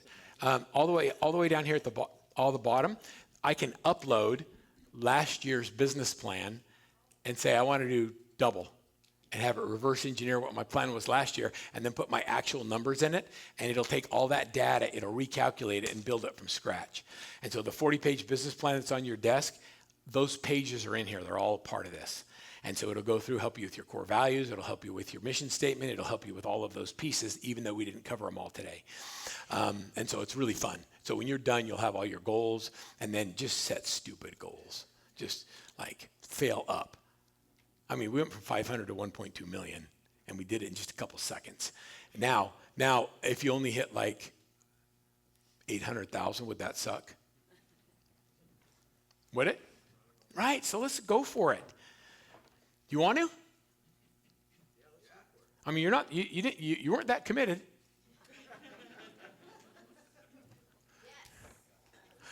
And you can do it without me, but it might be easier if you had somebody like me helping you along the way, wouldn't it? Asking you the questions, prompting you the things, and tracking what you're doing. Okay, ask me. Go. So, do you work with everybody in the real estate industry? Yes. I have title people. I have mortgage people. I have massive mortgage people. Like people that want to build teams. We build teams. I don't sell houses. We build high income earning companies. I work with my brother-in-law, who's a welder. But I fired my sister. She's a realtor. Okay, other questions? Right here. Sorry, yes, thank you. Hey. Hi. How do you know when you are ready to lead your own team or you should be a buyer's agent on a team? Okay, great question. Tell me where you are in the business. Doing about 6 deals a year. 60. How long have you been in? About 5 years. Are you making enough money to be full-time in it? Yes. You are? Okay. And so 6 deals a year, you've been doing it for 5 years, and you're full-time. Can I ask you a serious question? Like what occupies your time? I'm not sure. Chasing shiny things, I guess. Okay, so here's what I believe. I believe the day you get your license is the day you should start or join a team. I don't think you should ever be a single agent, ever. Like if you spend any of your day doing $20 hour activities that we can outsource to a transaction coordinator, to a marketing person, to somebody that can do that, instead of hunting for business, you'll never get to that place where you're making a lot of money. So you trade time for money. So my choice would be, if I'm going to be away from the people that I love, it needs to be worth it. And so I'm only going to spend my time on doing things that give me the high return on time. So I would say that if you're ready and you're going to stay in real estate full time and you want to go from 6 to 60, you can either get on a team or you can start one. And you're far enough in the business. Like if I was new in real estate, knowing what I know now, let's go. I'd find an assistant, transaction coordinator, someone who's virtual. I would find someone who does business better than anybody, and I'd go get on their team for a year or two. I want to be a high volume business, and I want to do a lot of deals because there's no better trainer than the game, and then I'd build my team. And I would tell the team leader, I'm going to do this 2 years, I'm going to make you a ton of money, and I'm going to go do it myself. And the team leader is going to say, great, let's go. Because they need hungry, humble, and smart people that are willing to do the work. So those are my thoughts. But like you got to get up every day and start eating rejection for breakfast. You're not getting rejected enough, right? So if you weren't going to do either of those things and you wanted one thing that would make a difference for you, I would say that I would work a program called your Top 50. And in the downloads that are there, just reply to that email and say, will you send me the top 50? And I'll give you a whole system on it. You make a list of the 50 people in your life that are most likely to give you one referral a year, and there's a specific cadence of touches that you have with them every month. And they have you have personal touches. We have teams that close 86 transactions a year, working with just 50 people 1 hour a day. And my sister, that's in title, teaches this in real estate offices at Lunch and Learns. And then she gives them the top 50 system, and then she comes back and she kills it with it. So, and never eat lunch alone. You're always with top 50. You're always with the top 50, right? Yeah, we're going to do that, aren't we? We're going to focus on building relationships. So, great question. Thank you for asking that for me. And let's go. We're going to win. 6 a month. Put that in your GPT when you get home. Okay? Let's go from 6 a year to 6 a month. It's not even a big number. There's so many houses being sold in this market. How many of you feel like there's no opportunity here? There's lots of houses being sold. They're just being sold by other people. And we don't create any new business. All we do is take other people's. Isn't that true? But I don't look at you and go, oh, I'm going to go get her business. I just show up for people differently than she does, and the business comes my way. I don't go after anybody's business. I just go after market share. And so we take market share. If somebody's going to grow their market share, somebody else is going down. Guess what EXP is doing worldwide right now? What's happening in their market share? Right, it's growing, and what's happening to others? You're not creating any new realtors. All you do is taking other people's. And so we take market share, and it's a good thing. So you have to decide in your life if you want to be on the client acquisition side or the giving up of relationship side. Because either you're attracting relationships or you're letting them go to other people. And is there anybody here that feels like your friends and family would be better served with a different realtor than you? Then why don't you tell them? Why aren't we reaching out to them? Why aren't we letting them know that we care about them and that we'll take good care of them? Right? Can you address the idea of going after agent attraction versus new business? Sure. How would you like me to address it? Just based on the audience, where it seems most people are at 130 transactions a year. Yeah, so the whole thing with attraction versus building your business. I have my own philosophy on this. And I think that the greatest attractor is success. And I also believe that when you have cash flow, it gives you the ability to do the attraction activities that will build your business, that will pay you lifelong. And so what I teach people usually that come into business with me, that are with EXP, is I'll say, let's get your house in order so we can build your empire. But when you try and build your empire and your house isn't in order and you don't have profitability, you get caught up in the hype and you spend money you don't have to do things that don't generate revenue for a longer period of time. And oftentimes that's detrimental to what you're really trying to do. And so my philosophy is, let's get our house in order, let's make some money, and then let's go change the world. That's my philosophy on it. And then when we turn on attraction, we turn it on and we automate it and we build a big. Yep. The reason Brent brings me in is because I'm a production-focused coach. It's because I can help you get your house in order. And we're aligned in our values. That's probably the most important thing, is that when we sit down, it's all about family, and it's all about culture, and it's all about faith and the things that matter to us the most. And then we just figure out, like, you can make money doing anything. So what are you going to do? Let's figure it out. For me, I just want to make as much as I can with as little as effort as possible. Anybody else want to play? Like, I don't want to work that hard. I've done that. I've done the grind. I'm tired. I want to go fishing and play pickleball. And I don't want to be a dumbass. Good question. Thank you for that. Did I answer your question? Yeah, and what you just said is probably the reason nobody's really going after it like this gentleman over here, because the why's not big enough. So it's like, how do you get that motivation? And like you said, you don't want to really work with people that you're having to like drag them over the line. The problem is, whether people are making a lot or little, it's hard to get motivated to really go after it. Isn't it interesting? I'm going to share this with you. Isn't it interesting that we have a tendency to behave and set goals and be motivated based on our life experiences? And as leaders, how many times have you said, I can't want it more for you than you want it for yourself? But that's really not the problem. And this is something that really changed for me recently. Can you guys see me okay when I come down here? Yeah. All right. So there's a great book called The Oz Principle, O-Z, like the Wizard of Oz. And in this book, they teach this principle called the beliefs pyramid. This picture is out of that book. And here's what they say. They say that the experiences we've had in our life form our beliefs. Like, your beliefs are different than mine. They're not better or worse, but they're formed on your experiences. You grew up in a different home, in a different, probably, faith. You had different parents that have different experiences. My mother was from Holland. She was an immigrant from Holland. My dad grew up in foster care in Iowa. He didn't have really any parents or brothers or sisters. And so I didn't have any uncles or cousins or aunts. No family. That's why my parents wanted a big family. Just different experiences.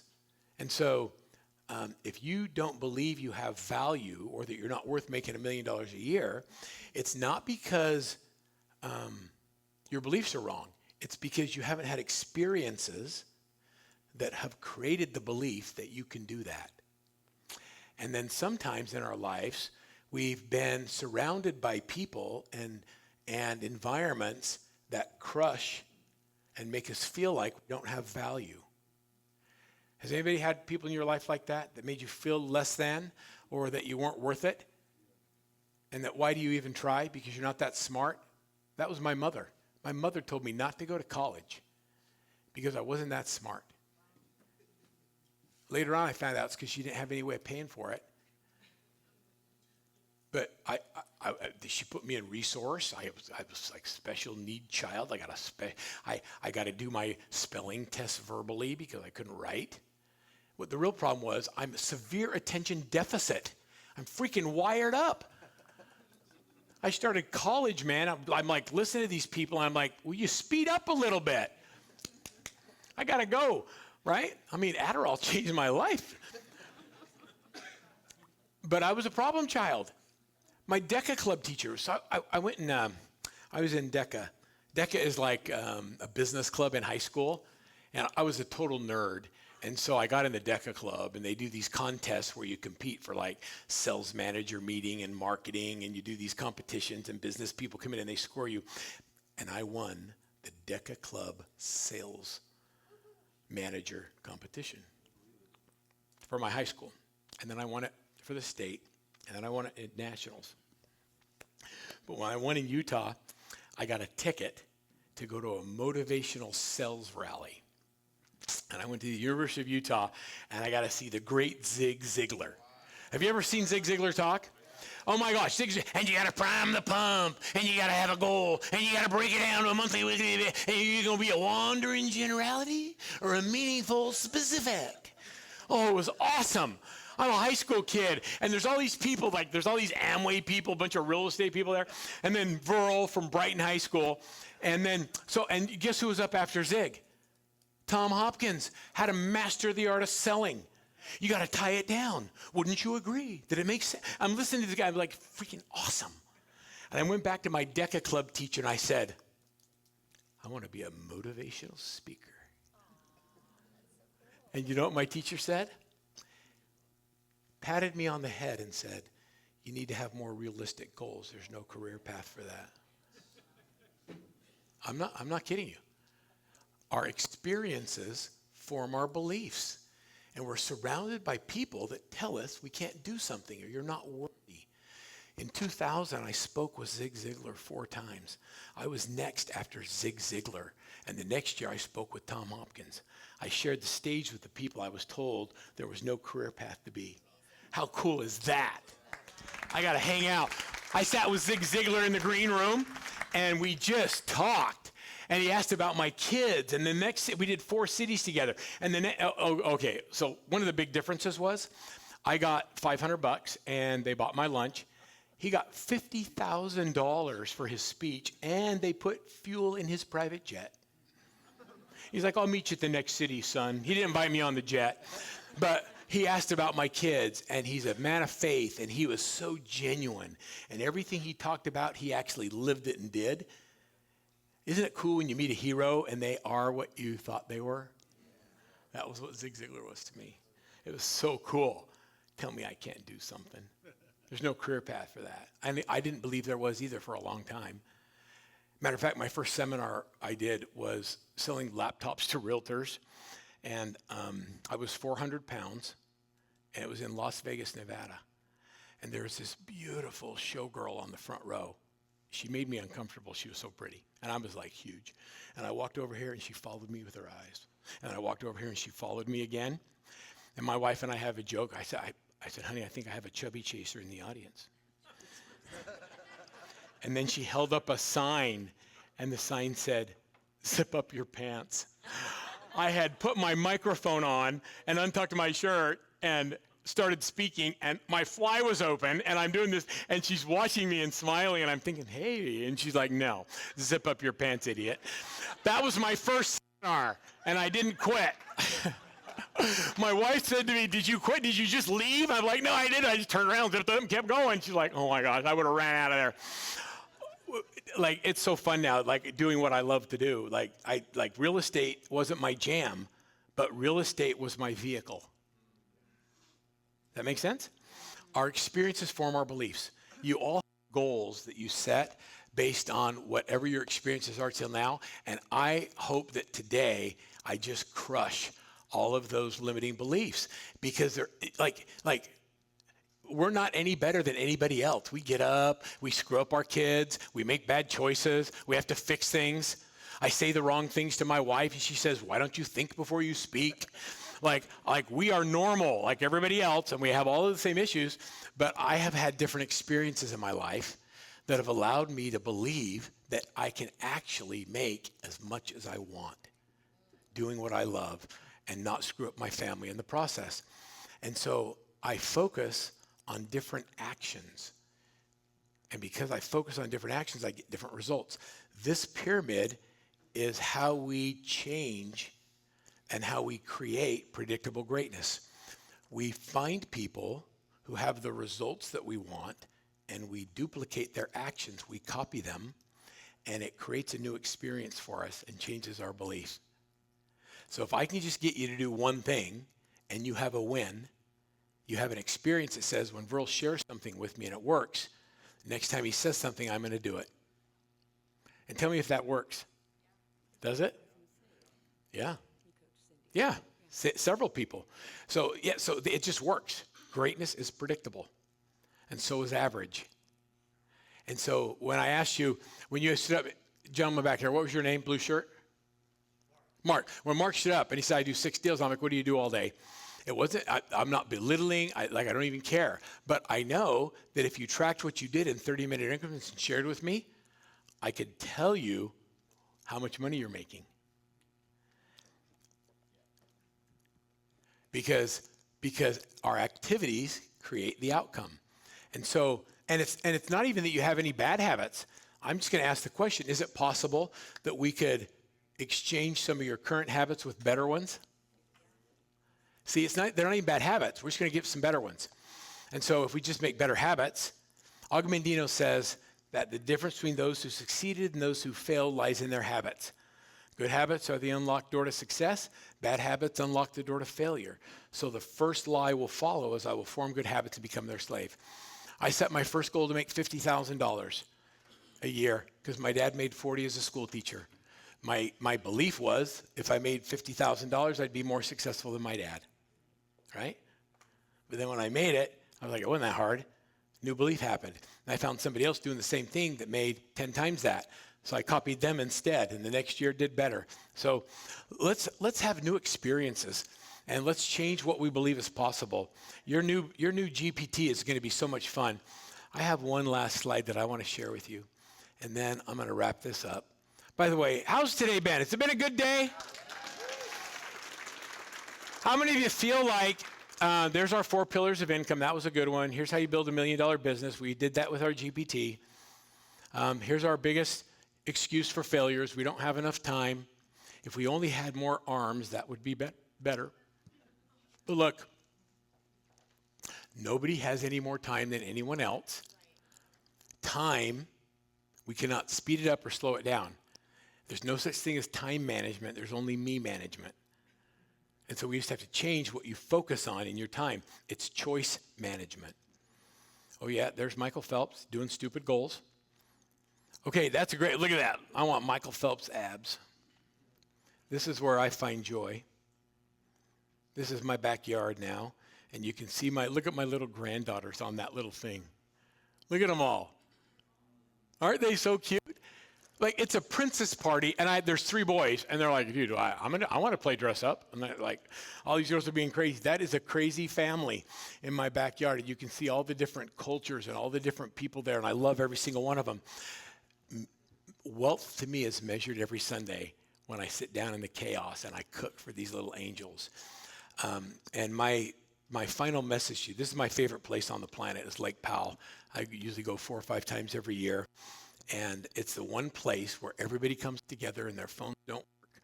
And I just think, don't chase the win. We always chase wins. And maybe we should start chasing the wonder. And let's do something amazing. Everybody have a great 2026. And thank you. Thank you for hanging out with me today. You guys have been awesome.